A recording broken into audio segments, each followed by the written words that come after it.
अहंकार की बंधकता और उसके त्याग से मोक्ष की प्राप्ति का वर्णन श्री वशिष्ठ जी कहते हैं, रघुनंदन, समस्त साधनों का अधिक अभ्यास से ही सफल होता है।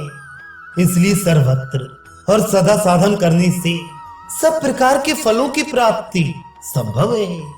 क्योंकि इष्ट, मित्र, सहजन एवं बंधु बांधवों को आनंद देने वाले नंदी ने तालाब के किनारे आराधना करके भगवान शिव को पाकर मृत्यु पर भी विजय पाली।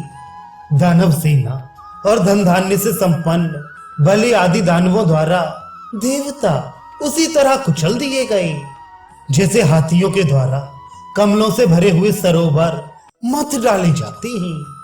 किंतु फिर अतिशय प्रयत्न करने के कारण देवताओं ने सबसे उत्कृष्ट ऐश्वर्य प्राप्त कर लिया। राजा मरुत के यज्ञ में महर्षि संवर्त ने ब्रह्मा जी की तरह देवताओं और असुरों सहित दूसरी सृष्टि ही रच डाली थी। अतिशय साधन और प्रयत्न से ही उन्हें ऐसी शक्ति प्राप्त हुई थी। शास्त्रीय विधि से महान साधनों के अनुष्ठान में अत्यंत संलग्न रहने वाले विश्वामित्र ने बारंबार की गई कठोर तपस्या द्वारा दुर्लभ ब्राह्मणत्व प्राप्त कर लिया। राजकुमारी सावित्री अपने पति प्रेम रूप पातिव्रत्य धर्म के प्रभाव से यमराज को जीतकर उत्तम वाणी का प्रयोग करके संतुष्ट किए हुए यम देवता की अनुमति से अपने पति सत्यवान को लौटा लाई।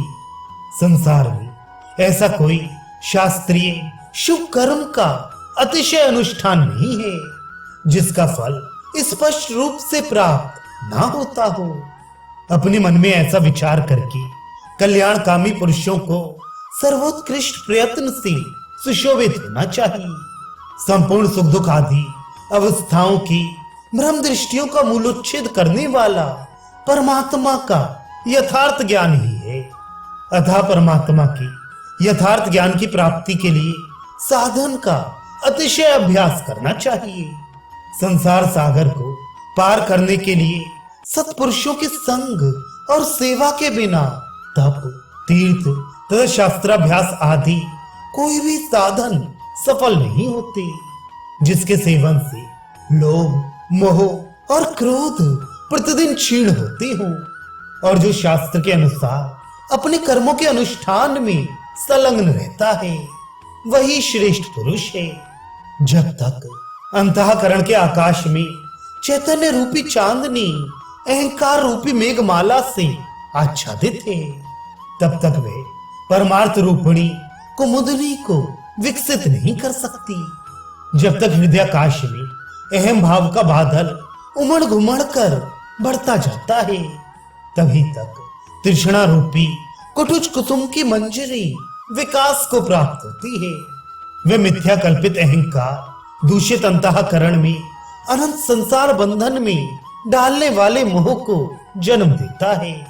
यह देह मैं हूं, इस प्रबल मोह से बढ़कर अनर्थकारी दूसरा ज्ञान इस संसार में ना कभी हुआ है और ना होगा ही। इस संसार में ये जो कुछ भी सुख दुख रूपी विकार आता है उसके रूप में अहंकार चक्र का ही मुख्य विकार बढ़ रहा है। जिस पुरुष ने अज्ञान से आरोपित अहंकार रूपी वृक्ष के अंकुर को विवेक पूर्वक विचार से संस्कृत मन रूपी हल के द्वारा जोत कर उखाड़ फेंका है, उसके आत्मा रूपी खेत में संसार ताप का नाशक एवं सहस्त्रों शाखाओं से युक्त अच्छेद ज्ञान रूपी वृक्ष बढ़ता और फलता है। जिस नराधम को अहंकार रूपी पिशाच ने पकड़ लिया है, उसके उस पिशाच को मार भगाने के लिए विवेक के बिना ना कोई शास्त्र समर्थ है ना मंत्र। श्री राम जी ने पूछा, भगवान ब्राह्मण, कौन सा ऐसा उपाय है जिससे अहंकार नहीं बढ़ता? आप संसार रूपी भय की शांति के लिए वह उपाय मुझे बताइए। श्री वशिष्ठ जी ने कहा, रघुनंदन, आत्मा चैतन्यमय दर्पण के समान शुद्ध है। उसमें उसके पूर्वोक्त शुद्ध स्वरूप का निरंतर स्मरण करने से अहंकार नहीं बढ़ता। यह जगत झूठे इंद्रजाल की शोभा के समान है। इसमें अनुराग या वैराग्य से मेरा क्या प्रयोजन है? ऐसा मन में विचार करते रहने से अहंकार उत्पन्न ही नहीं होता। श्री राम, इस त्रिलोकी में 3 प्रकार के अहंकार होते हैं। उसमें 2 प्रकार के अहंकार तो श्रेष्ठ हैं, किंतु तीसरा त्याज्य है। मैं उनका वर्णन करता हूं। सुनो, मैं ही ये संपूर्ण विश्व हूं। मैं ही अविनाशी सच्चिदानंद घन ब्रह्म हूं। मेरे सिवा दूसरा कुछ नहीं है। इस तरह का जो अहंकार है उसे उत्तम समझना चाहिए। यह अहंकार जीवन मुक्त पुरुष की मोक्ष प्राप्ति के लिए है। यह बंधन में डालने वाला नहीं होता। बाल के अग्रभाग के 100 टुकड़े करने पर जो 100वां हिस्सा होता है, उसी के समान मुझ जीवात्मा का सूक्ष्म स्वरूप है। अर्थात मैं अवयव से रहित हूं, अतः सबसे भिन्न हूं। इस प्रकार का जो अनुभव है वही दूसरा शुभ अहंकार है। वह भी साधक के मोक्ष के लिए ही है, बंधन के लिए नहीं। उपर्युक्त अहंकार के नाम से केवल कल्पना होती है, वास्तव में वह नहीं है। यह हाथ पैर आदि से युक्त शरीर मैं ही हूं। इस प्रकार का जो मिथ्या अभिमान है वही तीसरा अहंकार है। वह लौकिक एवं तुच्छ ही है। उस दुष्ट अहंकार को त्याग देना ही चाहिए, क्योंकि वह सबसे बड़ा शत्रु माना गया है। पहले बताए गए जो 2 अहंकार हैं, उनको स्वीकार करके मैं देह नहीं हूं, ऐसा विचार से भी निश्चय कर लेने के पश्चात उन दोनों को भी अंतिम तीसरे अहंकार की भांति ही लौकिक समझकर त्याग देना उचित है। ऐसा प्राचीन महापुरुषों का मत है। प्रथम 2 अहंकार अलौकिक हैं। उन दोनों को अंगीकार करके तीसरे लौकिक अहंकार का जो दुख देने वाला है त्याग कर देना चाहिए, क्योंकि ये तीसरा अहंकार सर्वथा त्यागने ही योग्य है। इस दुखदायी अहंकार को त्याग कर पुरुष जैसे जैसे ज्ञान में स्थित होता जाता है, वैसे ही वैसे वे परमात्मा भाव की ओर बढ़ता जाता है।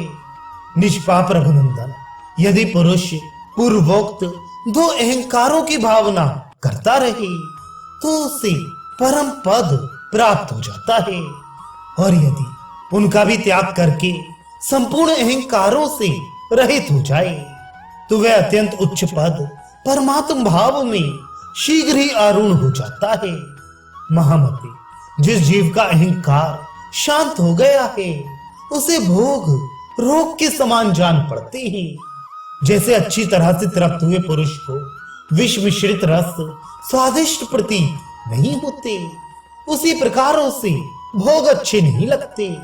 रघुनंदन, अहंकार की स्मृति का भी सर्वथा त्याग करके अतिशय पुरुषार्थ रूप प्रयत्न के द्वारा भव सागर को पार किया जाता है। पहले सब मैं ही हूं और ये सब मेरे ही, ऐसा समझकर फिर ये देह आदि मैं नहीं हूं और इस देह के संबंधी भी मेरे कुछ नहीं है, ऐसा विचार करके उससे सब प्रतिबंधकों का नाश होने से प्रतिष्ठा को प्राप्त हुए स्तुत्य आत्मज्ञान को अपने हृदय में उतार कर महात्मा पुरुष परम पद को प्राप्त कर लेता है।